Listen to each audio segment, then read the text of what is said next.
Miss Brooks, starring Eve Arden.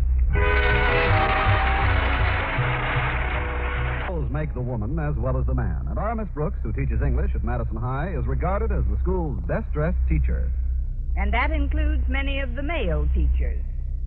But my rep as the campus clothes horse must be attributed to the dressmaking talents of my landlady, Mrs. Davis, who frequently surprises me by making stunning creations which I purchase for the cost of the material. When I joined her at breakfast last Thursday, in fact, she had whipped up another surprise for me. Look, dear, I made this dress for you. That dress for me? If you like it, I'll take it off. Not while I'm eating, please. I like the dress very much, Mrs. Davis, but I'm afraid I can't afford it. I'll have to find something cheaper. But you'll just have to pay for the material, Connie. That was only $1.35. That's what I mean. I'll have to find something cheaper. Oh, there you go, teasing me. You told me yesterday that you found a $100 bill in your dresser. That's right. It was a bill from Sherry's department store. I didn't pay them for my bedroom furniture last month. My goodness, I thought you found $100 in cash. That's what I told Harriet Conklin when I saw her at the movies last night. What? Oh, great. Now it'll be all over the school. Harriet's a lovely girl, Mrs. Davis, but she is a gossip. Now, don't get excited. I told her it was confidential, so I'm sure she'll keep it a secret. A secret? That's a laugh. A secret in Harriet's hands is as confidential as Ali Khan's romances. Well, you better tell her the truth when you see her at school. And have her go blabbing it around that I owe Sherry's $100? No, thanks. But actually, all I have in the world is the 45 cents that's in my purse. And I'll probably blow my 45 cents at lunch. Now, what'll I do for dinner? Have you thought of Mr. Boynton? Frequently, but what'll I do for dinner? I mean, don't you think Mr. Boynton would be interested in taking you to dinner? He's as broke as I am. Faculty payday was pushed back from yesterday to next Monday. Consequently, many of our teachers are feeling the pinch. Not that big, handsome French teacher who has a crush on you, I bet. Mr. LeBlanc? He often addresses me in French at school, Mrs. Davis. Then he smiles at me as if I understood. Then I smile at him as if he's right. I should tell him I don't understand a word he's saying. No, you shouldn't. That's your angle, Connie. Let him think you do understand until you can wangle a dinner invitation out of him. Are you out of your mind, Mrs. Davis? That would be utterly deceitful. All right, dear. But you have only 45 cents, and you're going to be awfully hungry around dinner time. I think I'll let him order me a cup of onion soup. I don't swim very well.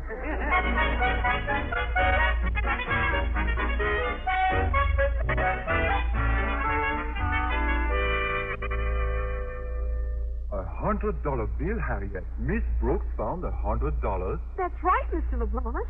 Oh, but please don't tell Miss Brooks I told you. I will not breathe it to a soul.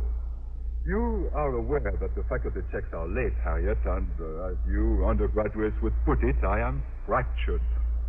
How I am to eat dinner tonight, I do not know. Were I back in my native village in France, this would not be a problem, for they are now celebrating the day of Fête à la Femme de Débroussé. What in the world is that? Well, it is somewhat comparable to your Sadie Hawkins Day in this country. A day on which the woman goes after the man. Not for marriage, of course, just for a date. She then becomes his host for the night. I don't get it. Well, I will explain. Fête à la Femme de Débroussé means it is the woman's turn to pay. After dinner, for example, it is not the man, but the woman who pays the check. I think that's cute. I like it. Back home, you see, I would simply get myself a date, and she would pay for my dinner. But where am I to find such a woman in this country? Oh, good morning, Mr. LeBlanc. Bonjour, I mean. Bonjour. Bonjour, Miss Brooks. Harriet, Miss Brooks and I, nous aimerions être seuls. I beg your pardon? That is French, meaning we would like to be alone. Oh, don't mind me. I'll just... You heard him. Nous aimerions être seuls. And pronto. All right, Miss Brooks. Bye now. Miss Brooks, I am honored that you should drop into my classroom. What can I do for you, my dear? Oh, nothing. Nothing at all. How marvelous you look. Simply magnifique. You look good enough to eat. What time? Forgive me. An association of ideas, Mr. LeBlanc. Silly, but when you mentioned the word eat, I suddenly realized that I don't have a dinner date for this evening. You do not? What a coincidence. Pardon? I do not myself either have a dinner date, too. I do not myself neither also. Miss Brooks, this is too good to be true. By now I thought surely you would have been invited by Mr. Boynton. Oh, I believe he has a prior commitment with a lonesome frog. Anyway, I wouldn't be interested in dining with Mr. Boynton. Just between us, he bores me. Mr. Boynton? But why? Well, he just doesn't have the continental qualities that I like in a man. During dinner, he always talks to me in English. English. Kill me, but when I'm eating, there's nothing like kicking around a little French talk. What a coincidence. Ah, je ne trouve rien de plus stimulant pendant le dîner que d'avoir une conversation amicale dans ma propre langue. You're playing our song. You know, Miss Brooks, I enjoy your company very much. Nothing could make me happier than to have dinner with you tonight. But I hesitate to suggest it. Oh, go on. Take a crack at it. Well, the reason for my reluctance is that in the little French village from which I come, they are celebrating the day of C'est à la femme de débourser. You're kidding. Well, what do you know? I forgot to look at my French calendar this morning. The one with Marilyn de Gaulle on it. What a coincidence. You know, of all the French holidays, C'est à la femme de débourser happens to be my favorite. You know about it, Miss Brooks? You know, then, that C'est à la femme de débourser means... Please, you don't have to explain French to me, Mr. LeBlanc. What do you think I am, a square? 1,000 pardons, mademoiselle. Oh, that's better. Now, look, I simply can't bear the thought of your not having a dinner date on a great day like this, Mr. LeBlanc. Why not have dinner with me, and we'll observe C'est à la femme de débourser just as it's being celebrated in your native village. You mean it? Oh, merci, merci. You have made me very happy. Oh, mademoiselle, I kiss your hand, please.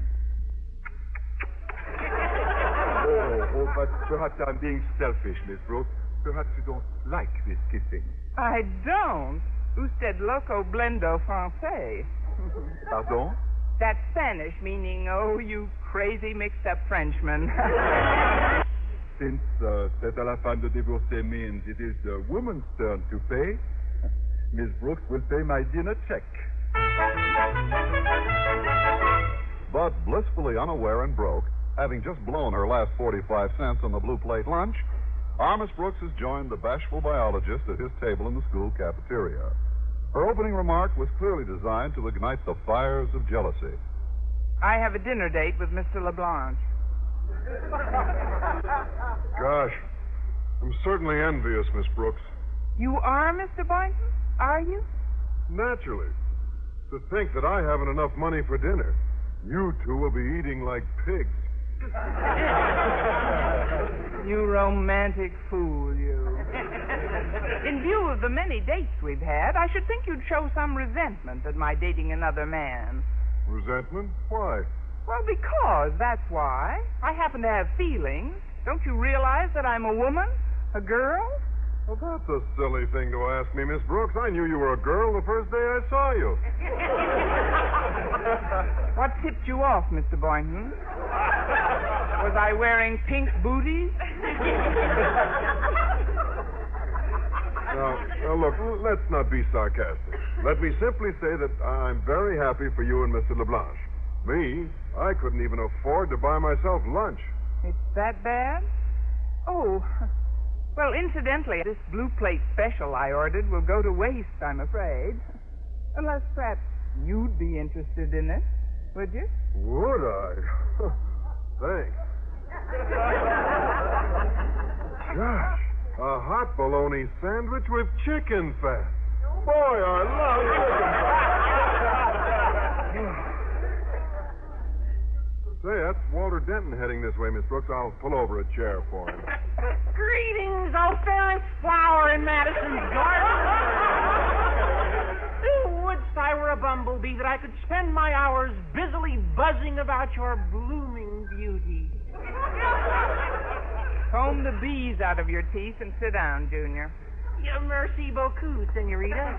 Erin go bra, Fräulein. Miss Brooks and I were just discussing her dinner date with Mr. LeBlanche, Walter. Well, some people can afford to eat, and some can't, I always say. Here I am without a farthing to my name. My pop's away on a business trip, and my mom's going to the Campfire Girls meeting tonight with Mrs. Conklin and Harriet. Hence, I shall have to scrounge around the kitchen seeking tiny morsels with which the flies may not yet have fled. I'm in the same boat. I'm afraid we'll go hungry tonight, Walter. Unless someone invites us to dinner. Say, that's a brilliant idea, Miss Brooks. Pardon? You suppose we join you and Mr. LeBlanche at La Martinique? What? Well, I don't believe Mr. LeBlanche would care for that idea. Well, would it be all right with you, Miss Brooks? Well, yes. Well, if it's okay with you, I'm sure it'll be okay with Mr. LeBlanche. Just ask him. If he says no, okay. Fair enough? Fair enough. I'll run up to his classroom. See you, Walter. Bye, Mr. Boynton. Bye now. Mr. Boynton, when I say goodbye, must you leave my hands dangling in midair? Oh, gosh. I had no idea you wanted me to kiss your hand. Well, it's my fault. I should have dipped it in chicken fat.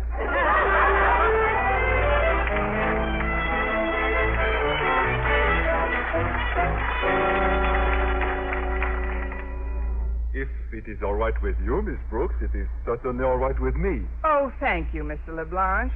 Believe me, one's money cannot be better spent than on food for those who are hungry. Believe me, I believe you.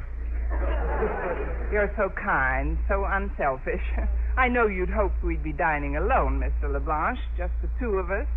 You and me. We. Us'n't. But now, with Walter and Mr. Boynton, there'll be quite a group.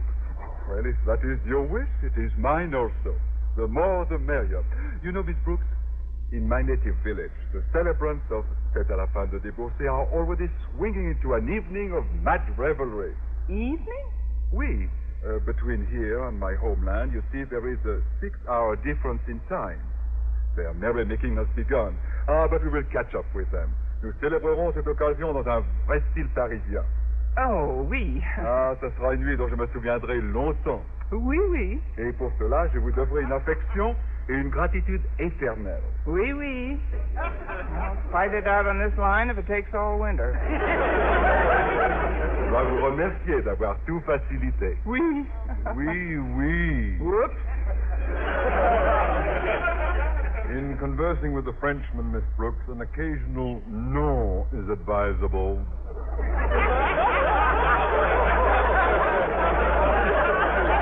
Why, Mr. Conklin, I didn't hear you come in, sir. I had an idea these new rubber soles would pay off.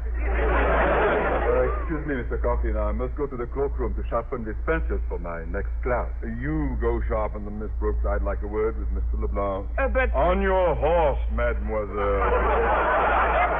Yeah, Sahib. Now then, my wife and daughter are to attend the Campfire Girls meeting this evening, Mr. LeBlanche. I must therefore make plans for dinner. Dinner? We. You and me. Us. I hate to dine alone, so I thought you and I might find a nice cafeteria and go Dutch treat. I'm sorry, Mr. Conklin, but I have already been spoken for. That is, I am to have dinner with Miss Brooks, along with Mr. Boynton and Walter Denton, and it will be her treat. Her treat? You mean you're going to stick a woman with the check? Oh, no, it is a quaint custom in my homeland, you see. This is the day of Fête à la fin de débauché, which means it is the woman's turn to pay. Besides, it will not harm Miss Brooks, for she will pay the check with found money. Yesterday she found $100. Nevertheless, when the priceless heritage of Yankee chivalry is so shamelessly and wantonly $100, you say? Oh, you luscious French dinner, come to Ozzy Conklin. Recognizing that the holidays had... So this is the fabulous La Martinique.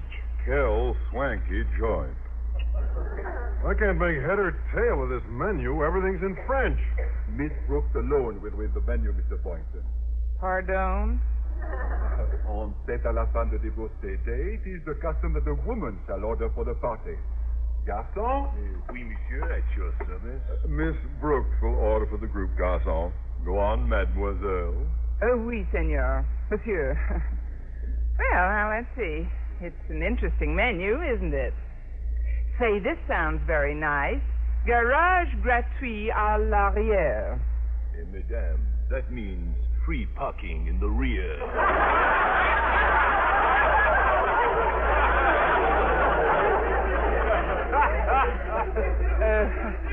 Yes, sounds very nice. Let's remember to pull in there next time, Mr. Conklin. Oui, Miss Brooks. But what shall we eat? Well, I'm working on that. Let's see now. Cochon Provençal. Garçon. Oui, madame. How, I hope I shouldn't say where, is the Cochon Provençal? Oh, that is delicious. Take it easy, Miss Brooks. That's listed on the menu at $4. Oh, I hadn't noticed. Do you mind, Mr. LeBlanc? Me? Oh, not at all, my dear. Just remember, ça va vous coûter cher. Oh, fine. Well, we'll have 5 orders of that, garçon. Oh, excellent. You will please do the honors of pouring the cognac, Monsieur Leblanc. Cognac? When we came in, Miss Brooks, I mentioned to the waiter that we are celebrating C'est à la fin de divorcé day. He knows that on this day it is customary to serve cognac before the meal. Oh, of course, I plumb forgot. Well, just pour 3 of them, Mr. LeBlanc. Walter and I will drink plain water. Down the hatch, as they say, gentlemen. I propose a toast to our host. To Miss Brooks, who is so kind to us on this day of C'est à la femme de débourser, which, as we all know, means it is the woman's turn to pay.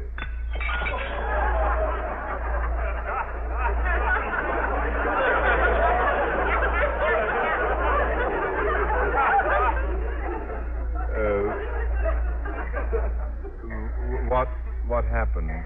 I bit my glass.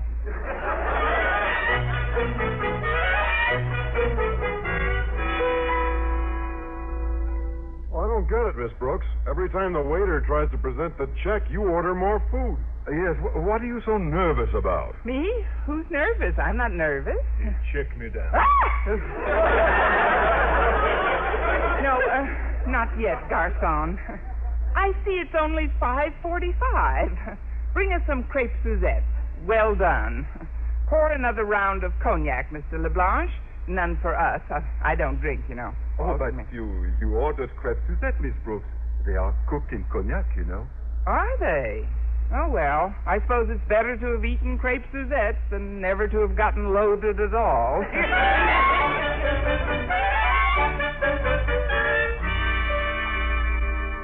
Now, see here, Miss Brooks, I couldn't for the life of me eat another morsel. If you persist in stalling the check... Stalling the check? Don't be absurd. It's 6 o'clock, I see. Fine.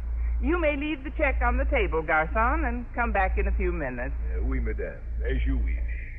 Well, gentlemen, I'm delighted that you all enjoyed yourselves. And now I have a little speech. A speech, Miss Brooks? Splendid. Speech! Gentlemen, because of a 6-hour time difference, the time in Mr. LeBlanch's native village is now 1 minute after midnight. And since C'est à la femme de débourser day is over, here is the check and a happy day after C'est à la femme de débourser day to you all.